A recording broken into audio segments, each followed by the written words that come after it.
Assalamu alaikum. This is me Bilal Ahmad and you are watching my YouTube channel All Park Forces.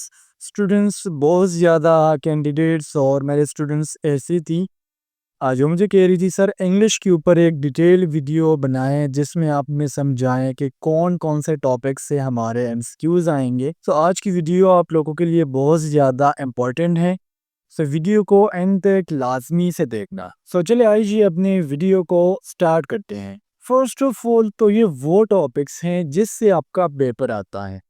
ये जो आपको 4 से 5 headings नज़र आ रही है इसी में से आपका पेपर आएगा, इससे आउट कोई भी पेपर नहीं आता। फर्स्ट ऑफ ऑल आर्टिकल्स है। आर्टिकल्स में तमाम स्टूडेंट्स को बार बार समझा चुका हूँ कि आर्टिकल्स के 2 बड़ी कैटेगरीज है। ठीक है, मैं यहाँ पर ये तमाम हेडिंग्स पहले एक्सप्लेन करूँगा, then we will go towards the practice MCQs. तो 2 बड़ी बड़ी कैटेगरीज है।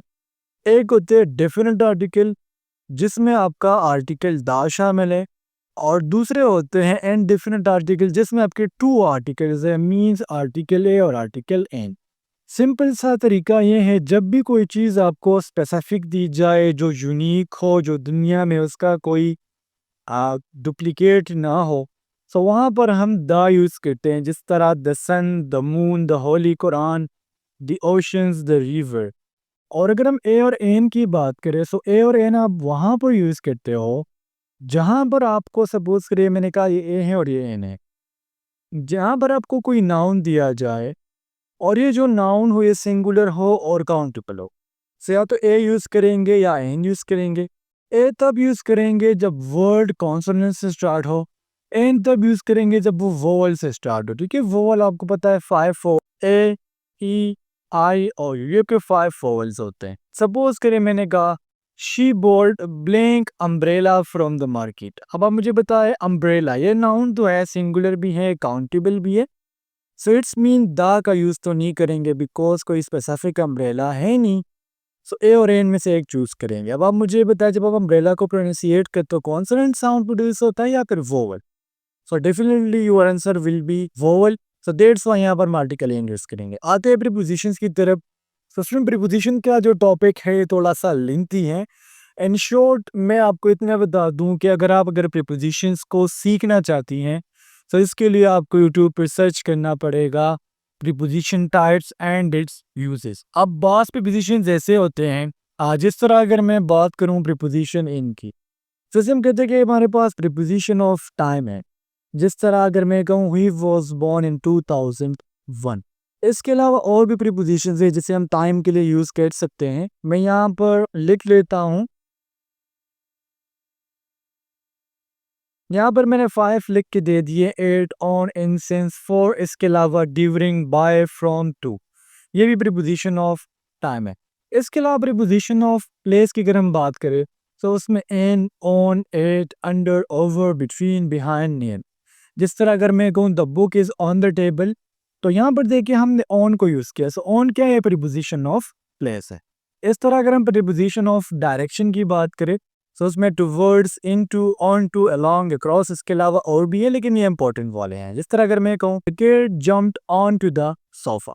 सो देखिए यहाँ पर हमने ऑन को यूज़ किया, सो मीन्स ऑन डायरेक्शन के लिए भी यूज़ किया जाता है। इसके अलावा और भी प्रीपोजिशन है जिस तरह मैयर के लिए है, कॉन्ट्रास्ट के लिए, मैनर के लिए, रीजंस के लिए है। तो आपने क्या करना है, you have to search it on the YouTube. So आपने टाइटल में लिखना है ऊपर सर्च बार में preposition types and its uses. यहाँ पर अगर हम थर्ड पार्ट पर जाए एंटोनिम एंड सिनोनिम्स, तो एंटोनिम्स का सिंपल मतलब होता है मुतज़ाद अल्फाज, यानी जो भी आपको लफ्ज़ दिया जाए आपने उसका अपोजिट यानी उलट चूज़ करना है।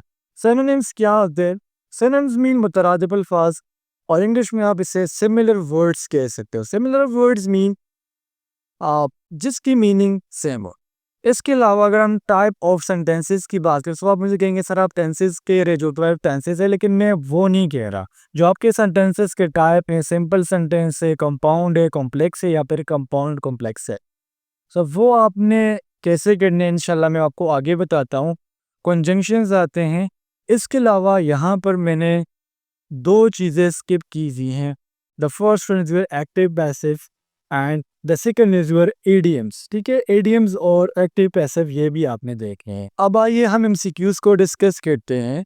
Your first MCQs is about article. आपको चूंकि आर्टिकल 3 टाइप्स दिए गए हैं, इट्स मीन यहाँ पर आपने आर्टिकल को चूज करना है। She bought blank orange from the market. So it's mean यहाँ पर जो आपका ऑरेंज है, दिस इज यूर नाउन।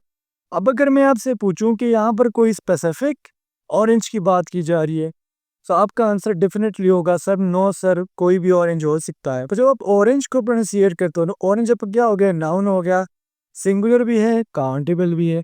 अब जब आप ऑरेंज को प्रोनाउंसिएट करते हो, तो आपके पास एक वोवल साउंड प्रोड्यूस हो रहा है। तो दैट्स व्हाई यहाँ पर हम आर्टिकल एन का यूज करेंगे। She bought an orange from the mask. Number 2 is the letter was written by her. Students, यहाँ पर आपको एक्टिव पैसिव को थोड़ा सा समझना होगा। एक्टिव वॉइस को हम सिंपली उर्दू में तारीफी जुमला, जबकि पैसिव वॉइस को हम सिंपली मफ़ऊली जुमला कहते हैं। अब यहाँ पर अगर हम एक्टिव पैसिव की बात करें, सो एक्टिव के लिए जो फॉर्मूला है वो डिफरेंट है और पैसिव के लिए जो फॉर्मूला है वो डिफरेंट है। एक्टिव वॉइस का फॉर्मूला क्या है, subject plus verb plus object. Passive voice का फॉर्मूला थोड़ा सा डिफरेंट होता है।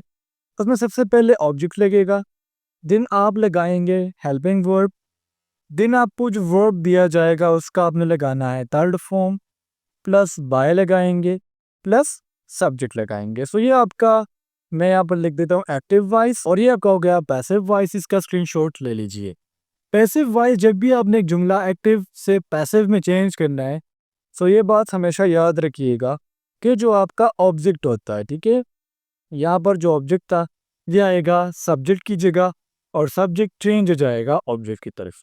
अब यहाँ पर देखिए the letter was written by her. So यहाँ पर सबसे पहले हमने सब्जेक्ट को आइडेंटिफाई करना है, देन हम वर्ब को, देन एजेंट को या फिर ऑब्जेक्ट को। तो द लेटर आपका हो गया सब्जेक्ट, वॉज रिटन आपका हो गया वर्ब एंड बाय हर आपका हो गया ऑब्जेक्ट। अब मैंने आपको क्या कहा था कि ऑब्जेक्ट आ जाएगा सब्जेक्ट की जगह। सबसे पहले बाय हर, सो हम लिख लेंगे शी रोट। ठीक है, ऑब्जेक्ट की जगह इसने ले लिया, ये वर्ब है, रिटर्न था, हमने थर्ड फॉर्म में चेंज कर लिया, सो रोट हो गया। दिन हमने कहा था कि सब्जेक्ट ऑब्जेक्ट की जगह चला जाएगा, सो ये हो जाएगा द, और दिन यहाँ पर हम लगा लेंगे लेटर। सो यहाँ पर करेक्ट ऑप्शन किधर है, वो है ऑप्शन बी में। Question number 3 is Ali plays cricket and Ahmed studies. अब यहाँ पर हमने सेंटेंस के टाइप को चूज करना है।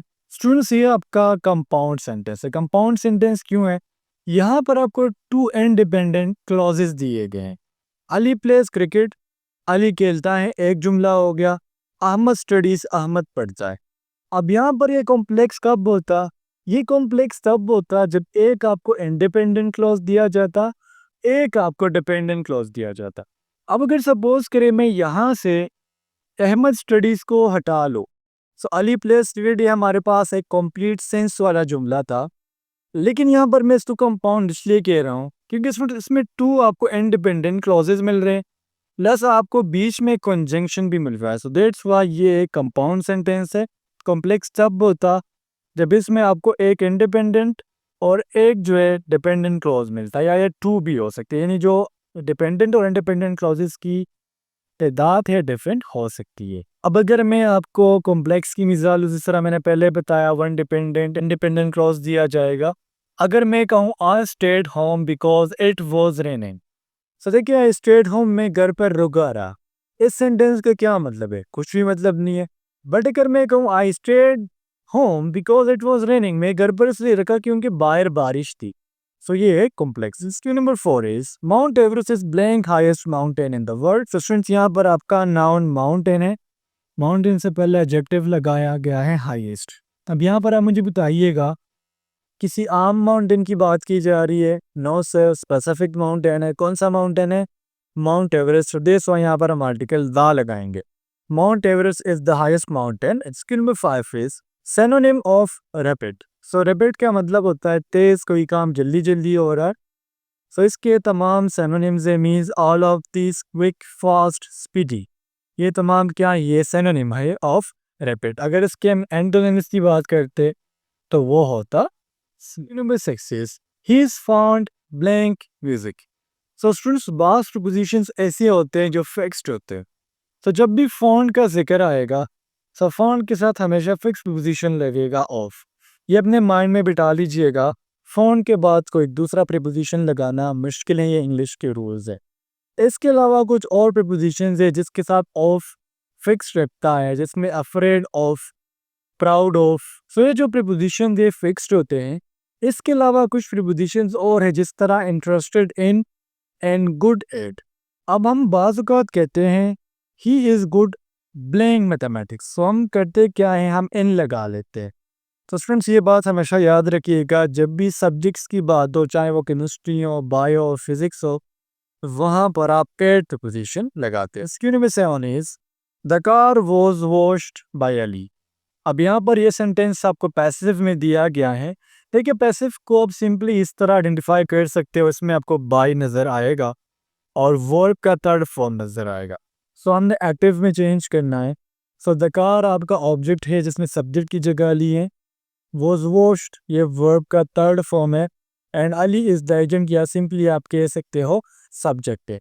सो मैंने आपको फॉर्मूला बताया था कि जब भी आपने पैसिव में चेंज करना तो उसमें हमने पहले ऑब्जेक्ट लगाना था, देन वर्ब का third form, then subject.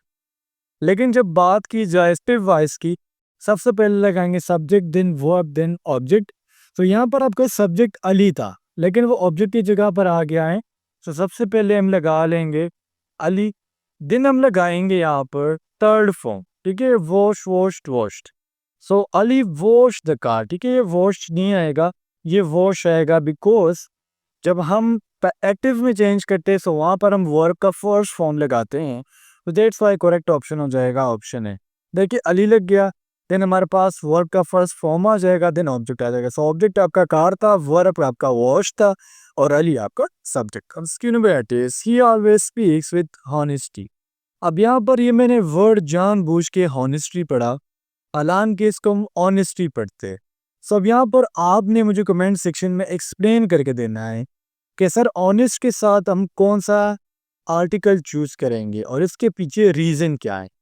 Cheating नहीं करनी, चैट जीपीटी, मेटा, ये आपने बिल्कुल भी यूज नहीं। इसकी number 9 is choose the correct synonym of brave. So brave का मतलब होता है बहादुर, और यहाँ पर ये जो तमाम है करेजियस, फेयरलेस, डेयरिंग, बोल्ड, ये तमाम आपके क्या हैं, ये ब्रेव के सिनोनिम्स। इसकी number 10 is he opened the door, this is which type of sentence.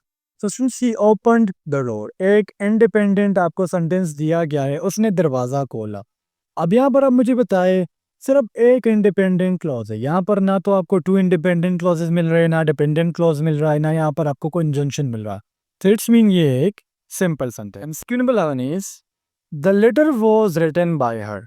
So again ये आपको दिया गया है पैसिव वॉइस में, and you have to change it into active voice. So मैं चाहता हूँ कि मैं आपको होमवर्क में दे दूँ, लेकिन होमवर्क के एमसीक्यूज थोड़े से ज़्यादा हो जाएंगे। तो यहाँ पर आपका जो सब्जेक्ट है वो द लेटर है, ठीक है, और जो आपका वर्ब है वो वॉज रिटन है, क्योंकि वॉज और इस तरह थर्ड फॉर्म लगाया गया वर्ब का, और बाय हर आपका एजेंट है। सब आपने क्या करना है, इसको आपने चेंज करना है एक्टिव वॉइस में। सो हर जो है ये चेंज हो जाएगा शी में, and it is your subject in case of active voice, plus आप वर्ब लगाएंगे। सो यहाँ पर रिटन लगाया गया है, सो ये हो जाएगा रोट, और द लेटर अपनी जगह आ जाएगा। सो हमारा करेक्ट ऑप्शन हो जाएगा option D. Question number 12 is antonym of generous. So generous हम उस बंदे को कहते हैं जिसका दिल साफ हो, वो अच्छा हो, ठीक है। फिर इसके जो एंटोनिम्स है वो है सेल्फिश। सेल्फिश, देखिए मैंने आपको एंटोनिम्स पहले बता दिया था कि जो आपको वर्ड दिया जाए just think in your mind और उसका अपोजिट वर्ड सोच ले। यहाँ पर काइंड, नोबेल, ये दोनों क्या होते हैं, जनरस के सिनोनिम्स होते हैं। इन केस अगर हमसे जनरस के सिनोनिम्स पूछे जाते तो फिर हम काइंड और Nobel. Number 13 is she is suffering blank fever. अब यहाँ पर स्टूडेंट्स कुछ चीज़ें ऐसी होती है जो फिक्स्ड हुई होती हैं। अगर हम इलनेस की बात करें, प्रॉब्लम की बात करें या डिजीज़ की बात करें, तो वहाँ पर हम फ्रॉम लगाते हैं। जिस तरह डाइड बिकॉज ऑफ फीवर, वो अलग चीज़ है, ठीक है। लेकिन जब इलनेस की बात की जाए कि सफरिंग, पहले सफरिंग लगाया गया है, देन फीवर लगाया, तो यहाँ पर हम लगाएंगे सफरिंग फ्रॉम। इसके अलावा अगर आपको कोई प्रॉब्लम दिया जाए, कोई डिजीज़ दिया जाए, सो वहाँ पर भी आपने फ्रॉम ही लगाना है। क्वेश्चन नंबर 14 है synonym of diligent. So diligent का मतलब होता है वो बंदा जो अपने काम के साथ ईमानदार हो और हार्ड वर्क करो। यहाँ पर करेक्ट ऑप्शन क्या है? वो है ऑप्शन बी। इसके अलावा अटेंटिव और डेडिकेटेड, ये भी डिलिजेंट के सिनोनिम्स है। और अगर आप एंटोनिम्स की बात करें तो उसमें लेजी, केयरलेस, वीक और आइडल शामिल हैं। लास्ट एमसीक्यूज इज ही केम, ही सा, ही कंक्वर्ड। तो स्टूडेंट्स ये आपका कॉम्प्लेक्स सेंटेंस है, ठीक है। अगर मैं कहता ही केम, वो आया, क्या मतलब इसका? कुछ मतलब है? नहीं है। ही सा, उसने देखा। ही कंक्वर्ड, उसने फतह किया। So it is a complex sentence. तो स्टूडेंट्स उम्मीद करता हूँ आपको आज के तमाम एमसीक्यूज क्लियर हुए होंगे। कोई भी कंफ्यूजन होती है, कोई भी डाउट होती है, just drop your question in the comment section. I will इंशाल्लाह give you answer. Next video में मिलते हैं। अल्लाह हाफिज़।